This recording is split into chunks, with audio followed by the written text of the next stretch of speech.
Mr. Speaker, I rise to speak to the measure. The gentleman has the floor. Mr. Speaker, I agree with this gentleman. The Lyme disease is an insidious disease. And it impacts people the way we live, impacts our jobs, and it impacts people and leaves them permanently debilitated. In areas like mine and others, it's insidious, it's all over. I have 4 kids, and I have a little creek through the backyard. The 2 older kids could play in the creek a few years ago. 2 younger kids will never be able to do it because every night when we go to bed, we have to give the kids a head-to-toe tick check, just like all of our neighbors. If you go down my street, every one of my neighbors, somebody in their house has had Lyme disease over the years. It impacts our friends. My friend Delegate Albo and I have a friend of ours, Richard Gardner.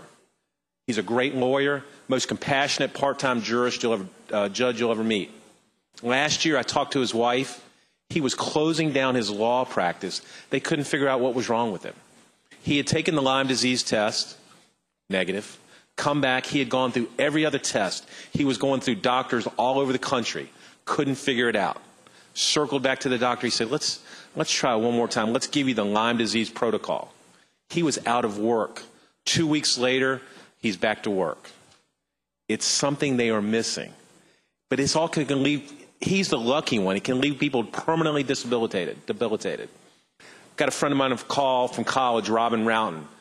Her sister, Lucy, had been diagnosed with MS and other diseases, misdiagnosed. She had had the Lyme disease test. The lady was in a wheelchair. For years and years and years, she had problems. They thought it was chronic fatigue, MS, pick your disease. They couldn't figure it out.